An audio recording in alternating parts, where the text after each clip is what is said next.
Hi friends, ನಮ್ಮ YouTube ಚಾನಲ್ಗೆ ಸ್ವಾಗತ. ಈ ಸಂಚಿಕೆಯಲ್ಲಿ ದೇವರಾಜ್ ಅವರು ವಿಲನ್ ಆಗಿ ನಟಿಸಿರುವ ಕನ್ನಡ ಚಿತ್ರಗಳು: ಪ್ರಾಯ 1982ರಲ್ಲಿ ತೆರೆಕಂಡಿತು. ತ್ರಿಶೂಲ 1985ರಲ್ಲಿ ತೆರೆಕಂಡಿತು. 27 ಮಾವಳ್ಳಿ ಸರ್ಕಲ್ 1986ರಲ್ಲಿ ತೆರೆಕಂಡಿತು. ಪ್ರೀತಿ 1986ರಲ್ಲಿ ತೆರೆಕಂಡಿತು. ಆಗಂತುಕ 1987ರಲ್ಲಿ ತೆರೆಕಂಡಿತು. ಅಂತಿಮ ತೀರ್ಪು 1987ರಲ್ಲಿ ತೆರೆಕಂಡಿತು. ರಾವಣ ರಾಜ್ಯ 1987ರಲ್ಲಿ ತೆರೆಕಂಡಿತು. ಕೆಂಡದ ಮಳೆ 1987ರಲ್ಲಿ ತೆರೆಕಂಡಿತು. ಡಾನ್ಸ್ ರಾಜ ಡಾನ್ಸ್ 1987ರಲ್ಲಿ ತೆರೆಕಂಡಿತು. ಬಂಧ ಮುಕ್ತ 1987ರಲ್ಲಿ ತೆರೆಕಂಡಿತು. ಸಂಗ್ರಾಮ 1987ರಲ್ಲಿ ತೆರೆಕಂಡಿತು. ಆಪತ್ ಬಾಂಧವ 1987ರಲ್ಲಿ ತೆರೆಕಂಡಿತು. ಅರ್ಜುನ್ 1988ರಲ್ಲಿ ತೆರೆಕಂಡಿತು. ಸಂಭವಾಮಿ ಯುಗೆ ಯುಗೆ 1988ರಲ್ಲಿ ತೆರೆಕಂಡಿತು. ನವಭಾರತ 1988ರಲ್ಲಿ ತೆರೆಕಂಡಿತು. 7 ಸುತ್ತಿನ ಕೋಟೆ 1988ರಲ್ಲಿ ತೆರೆಕಂಡಿತು. ಸಂಯುಕ್ತ 1988ರಲ್ಲಿ ತೆರೆಕಂಡಿತು. ಜನನಾಯಕ 1988ರಲ್ಲಿ ತೆರೆಕಂಡಿತು. ಸಾಂಗ್ಲಿಯಾನ 1988ರಲ್ಲಿ ತೆರೆಕಂಡಿತು.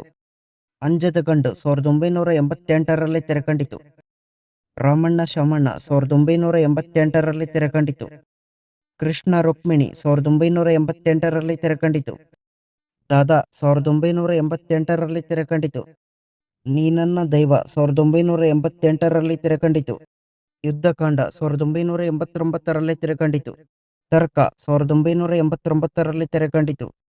ಹೃದಯ ಗೀತೆ 1989ರಲ್ಲಿ ತೆರೆಕಂಡಿತು. ಜಾಕಿ 1989ರಲ್ಲಿ ತೆರೆಕಂಡಿತು. ಅಮಾನುಷ 1989ರಲ್ಲಿ ತೆರೆಕಂಡಿತು. ದೇವ 1989ರಲ್ಲಿ ತೆರೆಕಂಡಿತು. ಸಿಬಿಐ ಶಂಕರ್ 1989ರಲ್ಲಿ ತೆರೆಕಂಡಿತು. ಪೋಲಿ ಹುಡುಗ 1989ರಲ್ಲಿ ತೆರೆಕಂಡಿತು. ಇದು ಸಾಧ್ಯ 1989ರಲ್ಲಿ ತೆರೆಕಂಡಿತು.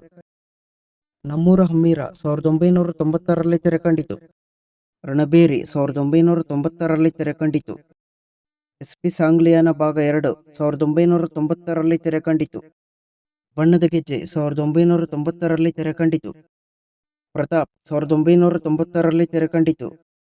ಉತ್ಕರ್ಷ 1990ರಲ್ಲಿ ತೆರೆಕಂಡಿತು. ಅರಣ್ಯದಲ್ಲಿ ಅಭಿಮನ್ಯು 1991ರಲ್ಲಿ ತೆರೆಕಂಡಿತು. ಮಾತೃಭಾಗ್ಯ 1991ರಲ್ಲಿ ತೆರೆಕಂಡಿತು. ಇದಿಷ್ಟು ದೇವರಾಜ್ ಅವರು ವಿಲನ್ ಆಗಿ ನಟಿಸಿರುವ ಕನ್ನಡ ಚಿತ್ರಗಳು. ಈ ಸಂಚಿಕೆ ಇಷ್ಟವಾದಲ್ಲಿ ಲೈಕ್ ಮಾಡಿ ಹಾಗೂ ಶೇರ್ ಮಾಡಿ. ಧನ್ಯವಾದಗಳು.